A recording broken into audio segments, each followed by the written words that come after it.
अस्सलाम वालेकुम class, welcome back to my channel. कल हमने डिस्कस किया था एस्ट्रोप्स एंड देयर मैसेज। हमने एस्ट्रोप्स डिस्कस कर लिए थे, लेकिन उनके मैसेज की एंड पे जो एक लाइन है वो रह गई थी, जो कि हम अभी डिस्कस करते हैं। ये देखो, ये हमारे पास क्या है, प्रोटियम या हाइड्रोजन। ये हमारे पास क्या है, ड्यूट्रियम। और ये हमारे पास क्या है, tritium.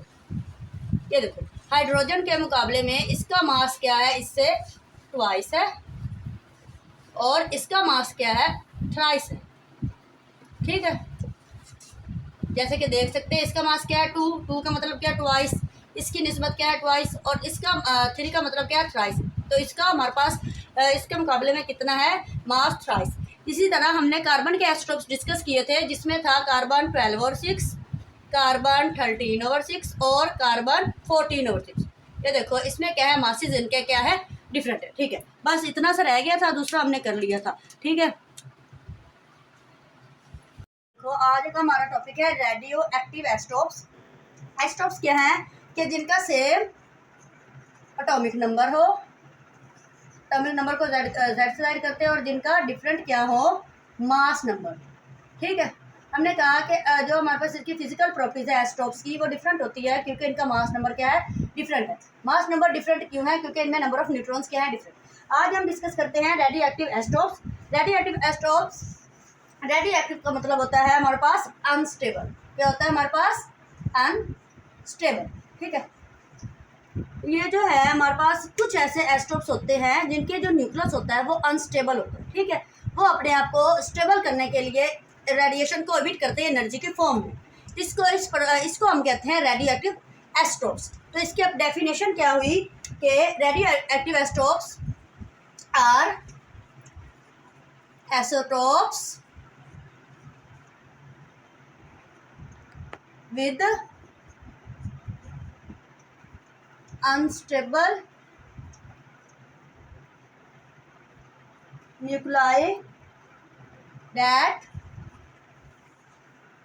emit radiation to become stable। ठीक है, ये रेडियो एक्टिव एस्ट्रोप्स क्या है कि एस्ट्रोप्स हैं जिनके क्या होता है, अनस्टेबल न्यूक्लाई होता है, जो कि रेडिएशन को एमिट करता है स्टेबल होने के लिए। जो हमारी यूनिवर्स है उसमें देखो, हर चीज़ जो है वो स्टेबिलिटी की तरफ जाती है, वो अपने आप को क्या करना चाहती है, स्टेबल करना चाहती है। तो ये जो हमारे पास रेडियो एक्टिव एस्ट्रोप्स है, इनके जो न्यूक्लाई है वो due to some reason unstable होता है। वो अपने आप को स्टेबल करने के लिए एनर्जी रिलीज करता है, मतलब क्या है कि इमिट रेडिएशन करता है, और वो क्या बन जाता है, स्टेबल बन जाता है। ठीक हो गया। आगे जो हमारे पास डिस्कस आगे करते हैं, रेडियो एक्टिविटी क्या है हमारे पास। ठीक है, रेडियो एक्टिविटी ये हमारे पास इसकी डेफिनेशन लिखते हैं। ये हमारे पास क्या है, is the process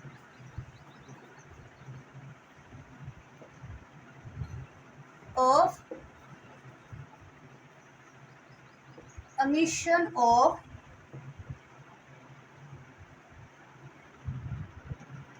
radiation from an unstable nucleus। ठीक है, हमने कहा रेडियो एक्टिव एस्ट्रोप्स क्या है कि जिनकी अनस्टेबल न्यूक्लाई होती है, वो इमिट रेडिएशन करते हैं, स्टेबल हो जाते हैं। वो प्रोसेस जिसमें ये जो हमारे पास अनस्टेबल न्यूक्लाई होता है, क्या कहते हैं कि वो रेडिएशन को इमिट करता है, उसको हम कहते हैं रेडियो एक्टिविटी। क्या है हमारे पास, is the process of emission of radiation from unstable nucleus. जब अनस्टेबल न्यूक्लियस में एनर्जी क्या कहते हैं, रेडिएशन की एमिशन होती है, तो उस प्रोसेस को हम क्या कहते हैं, रेडियो एक्टिविटी। हम देखो एग्जाम्पल कर लेते हैं इसकी, रेडियो एक्टिव एस्ट्रोप्स की एग्जाम्पल करते हैं। एग्जाम्पल रेडियो एक्टिव एस्ट्रोप्स की करते हैं। इसमें हम देखते हैं, जो हमने कल डिस्कस किया, एस्ट्रोप्स ऑफ हाइड्रोजन। ठीक है, एसोटोप्स of hydrogen.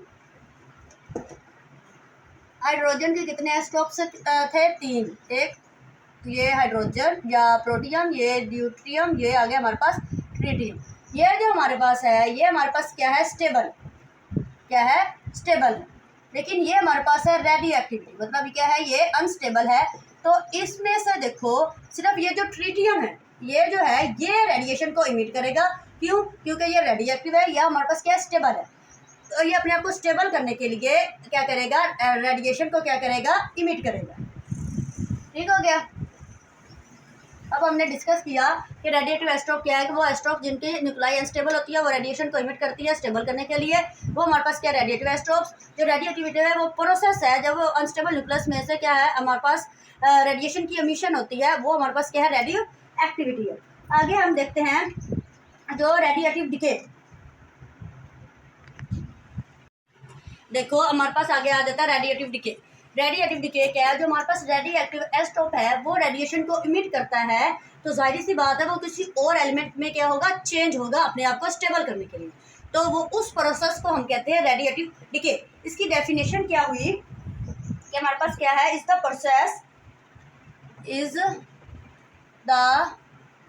Process in which a radioactive element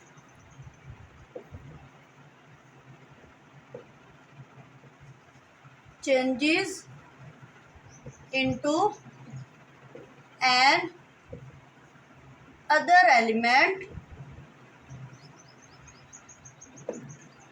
by emitting radiation। ठीक हो गया। हमारे पास क्या है कि जो हमारे पास रेडिएटिव एलिमेंट है, मतलब वो एलिमेंट जिसका न्यूक्लियर अनस्टेबल है, वो रेडिएशन को इमिट करके किसी और एलिमेंट में जब चेंज होता है, उस प्रोसेस को कहते हैं रेडिएटिव डिके। ठीक है। आगे एग्जांपल इसकी करते हैं, एग्जांपल्स इसकी करते हैं। इसमें एग्जांपल पहले आ जाती है हमारे पास यूरेनियम 23892, यह कन्वर्ट हुआ थोरियम में 23490 प्लस एनर्जी क्या हुई, रिलीज हुई। ये देखो, ये हमारे पास यूरेनियम 235 जो 38 है वो हमारे पास अनस्टेबल है, इसने स्टेबल होने के लिए एनर्जी क्या की, रिलीज की, और ये हमारे पास कन्वर्ट हो गया थोरियम में। तो ये हमारे पास प्रोसेस क्या है, रेडियो एक्टिविटी के। अब ये देखो आगे जो हमारे पास यूरेनियम थोरियम जो है 34 और 90 जो है वो भी हमारे पास क्या है, अनस्टेबल है। वो अपने आप को स्टेबल करने के लिए एनर्जी रिलीज करता है, कन्वर्ट हो जाता है प्रोटैक्टिनियम में 23191 प्लस एनर्जी। ठीक हो गया। पहले हमने कहा कि ये हमारे पास यूरेनियम 3892 है, ये अनस्टेबल है, इसमें स्टेबल होने के लिए एनर्जी रिलीज की, ये कन्वर्ट हो गया थोरियम में। अब ये देखो ये भी हमारे पास क्या है, अनस्टेबल है, इसने स्टेबल होने के लिए एनर्जी रिलीज की, ये कन्वर्ट हो गया प्रोटैक्टिनियम। आगे एक एग्जांपल है और ये देखो बिस्मिथ 283, ये कन्वर्ट हो जाता है थैलियम में 20681 प्लस एनर्जी क्या कर देता है हमारे पास, रिलीज कर देता है। ठीक है, ये इसकी एग्जांपल्स थी। अब ये देखो हम एक इम्पोर्टेंट पॉइंट डिस्कस करते हैं कि हमने देखा, इम्पोर्टेंट पॉइंट क्या है कि हमने देखा कि जो हमारे पास आइसोटोप्स ऑफ हाइड्रोजन, उसमें जो हाइड्रोजन था, ड्यूटेरियम था, वो स्टेबल था, उन्होंने इमिट रेडिएशन नहीं की। लेकिन जो ट्रिटियम था वो अनस्टेबल था, तो उसने इमिट रेडिएशन की। इससे हमने क्या किया कि जो हमारे पास याद करने के लिए ये लिख लेते हैं कि जो हमारे पास स्टेबल जो आइसोटोप्स होते हैं वो क्या करते हैं, डू नॉट इमिट रेडिएशन। ठीक हो गया। और जो हमारे पास अनस्टेबल है आइसोटोप्स हैं, जैसे कि ये यूरेनियम 38 देखा, ये थोरियम 234 देखा, या बिस्मिथ 210 देखा, तो ये हमारे पास क्या है, अनस्टेबल है। अनस्टेबल आइसोटोप्स जो हैं वो क्या करते हैं, इमिट रेडिएशन करते हैं। क्यों? क्योंकि उन्होंने अपने आप को क्या करना होता है, स्टेबल करना होता है। ठीक है। जब ये प्रोसेस के बाद ये जो हमने डिस्कस किया रेडियो डिके, मतलब इसमें एक एलिमेंट जो दूसरे एलिमेंट में चेंज हो रहा है, तो जो हमारे पास नया एलिमेंट बन रहा है, जैसे कि ये था थोरियम, ये क्या था, हमारे पास अनस्टेबल था, तो यहाँ पे स्टेबल भी हो सकते हैं, या हमारे पास रेडियो एक्टिव मतलब अनस्टेबल भी हो सकते हैं। अगर वो अनस्टेबल होंगे, जाहिर सी बात है वो एनर्जी रिलीज करेंगे, वो हमारे पास क्या होंगे, स्टेबिलिटी की तरफ जाने की कोशिश करेंगे। ठीक है। आगे इस पे इंटरेस्टिंग इन्फॉर्मेशन लिखी हुई है कि हर साल जो हमारी बॉडी है वो 98% ऑफ इट्स एटम क्या करती है, रिप्लेस करती है। देखो जो हमारी बॉडी में जो हमारे पास है उसमें ट्रिलियंस ऑफ टाइनी एटम्स होते हैं। हर दिन जो हमारे पास कुछ नए सेल्स है, जो ओल्ड सेल है वो डाई होते हैं और जो न्यू सेल्स है वो क्या होते हैं, प्रोड्यूस होते हैं। तो जो हमारे पास ओल्ड जो एटम्स है वो हमारे बॉडी में से स्वेट, यूरिन या वेस्ट के जरिए निकल जाते हैं। जो न्यू जो हमारे पास एटम्स आते हैं वो हमारी बॉडी में क्या कहते हैं कि फूड या एयर जिससे हम सांस लेते हैं इसके जरिए हमारी बॉडी में चले जाते हैं। तो साइंटिस्ट ने ये कहा कि जो हमारे पास बॉडी है वो हर साल 98% ऑफ द एटम्स क्या करती है, रिप्लेस करती है। ठीक है, आगे हम अगला टॉपिक डिस्कस करते हैं, एप्लीकेशंस ऑफ रेडियोएक्टिव आइसोटोप्स। आगे हम डिस्कस करते हैं एप्लीकेशंस ऑफ रेडियोएक्टिव आइसोटोप्स। इसमें पहले आ जाता है मेडिकल इमेजिंग।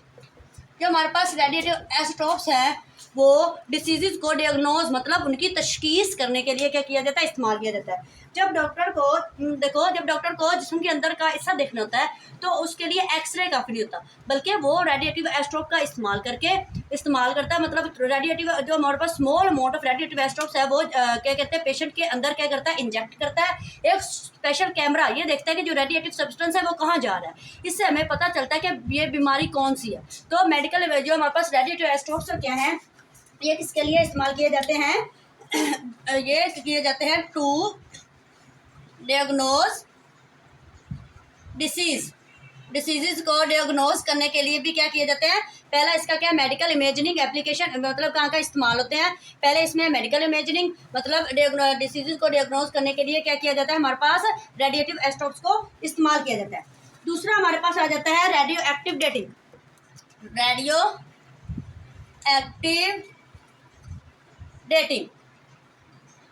ये देखो हमारे पास अगर कोई भी मतलब एक ओल्ड पीस ऑफ वुड है या क्या कहते हैं कि कोई बोन वगैरह है, हम ये जानना चाहते हैं कि वो कितनी पुरानी है, तो इसके लिए हम इस टेक्निक का इस्तेमाल करते हैं जिसका नाम है रेडियो एक्टिव डेटिंग। इसमें हम यूज़ करते हैं कार्बन 14 को।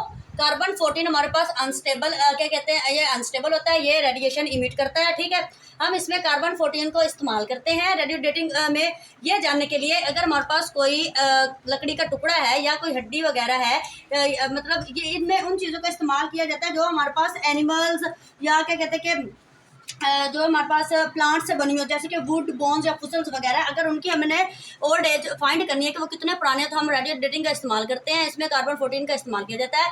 जितनी चीज़ पुरानी होगी कार्बन 14 उतना ही क्या होगा, कम होगा। ठीक है, आगे हमारे पास आ जाता है तीसरी एप्लीकेशन इसकी है टेस्टिंग मेटल्स एंड कंक्रीट। ये देखो कोई पुल, इमारत या मशीन वगैरह बनाने के लिए जो साइंटिस्ट होते हैं वो रेडियोएक्टिव आइसोटोप्स का इस्तेमाल करते हैं ये जानने के लिए ये जो मेटल में मतलब कोई दरार है या नहीं। ठीक है, और इसमें हम क्या कहते हैं कि जो हमारे पास ये, अब देखो इसको हम किस में यूज़ करते हैं ये जानने के लिए, डिटेक्ट डिफेक्ट्स, मतलब क्या है कि उसमें कोई दरार है कि नहीं। मटेरियल, ये जो हमारे पास रेडियोएक्टिव आइसोटोप्स है वो मटेरियल को डैमेज किए बगैर हमें ये बता देगा कि इसमें कोई दरार, ये जो मेटल्स या जो हमारे पास कंक्रीट है मतलब मेटल या कंक्रीट में कोई डिफेक्ट्स वगैरह है या नहीं। ठीक है, इसकी 3 एप्लीकेशन होगी। पहले डियाग्नोज डिसीज करने के लिए इस्तेमाल किया जाता है। फिर हम क्या कहते हैं कि अगर किसी चीज़ के अगर हमें लकड़ी या पौधे या जानवर की क्या कहते हैं कि ये जानने के लिए वो कितना पुराना है ये फाइंड करना है तो हम रेडियो डेटिंग से फाइंड कर सकते हैं। दूसरी एप्लीकेशन फिर हमने किया टेस्टिंग मेटल एंड कंक्रीट। ये जो हमारे पास साइंटिस्ट है पुल, इमारत या क्या करते हैं मशीन वगैरह बनाने के लिए रेडियो ये जानने के लिए कि इसमें जो मेटल्स में या कंक्रीट में कोई दरार वगैरह है कि नहीं, तो वो क्या करते हैं कि साइंटिस्ट इसको जानने के लिए रेडियोएक्टिव आइसोटोप का इस्तेमाल करते हैं। आगे आ जाता है हमारे पास 4th एप्लीकेशन आ जाती है हमारे पास न्यूक्लियर पावर जनरेशन। इसमें हम सिंपल सा कर लेते हैं कि जो हमारे पास रेडियोएक्टिव आइसोटोप्स है वो क्या करते हैं कि इलेक्ट्रिसिटी को प्रोड्यूस करने के लिए भी क्या होते हैं हमारे पास इस्तेमाल होते हैं। ये हमारे पास इजी जो हमारे पास ये जो हमारे पास होता है वो हमारे पास स्टीम और जो हमारे पास एफिशिएंट सोर्स ऑफ इलेक्ट्रिसिटी है। ठीक है, ये क्या होते हैं हमारे पास are used to generate nuclear power. ठीक है, ये हमारे पास क्या होते हैं, चीप और एफिशिएंट सोर्स ऑफ इलेक्ट्रिसिटी है, ठीक है। चीप एंड एफिशिएंट सोर्स क्या है, इलेक्ट्रिसिटी का। तो रेडिएटिव का ये चौथा ये इस्तेमाल है कि ये हमारे पास क्या है, पावर जनरेशन में क्या होता है, इस्तेमाल होता है। फिर हमारे पास आ जाता है finding old field, finding oil fields. ये जो साइंटिस्ट है, मतलब अंडरग्राउंड जो ऑयल के जो हमारे पास फील्ड्स वगैरह है, ऑयल फील्ड्स को फाइंड करने के लिए भी क्या करते हैं, रेडिएटिव आइसोटोप्स का इस्तेमाल करते हैं। तो ये क्या होते हैं हमारे पास, हेल्प इन एक्सप्लोरेशन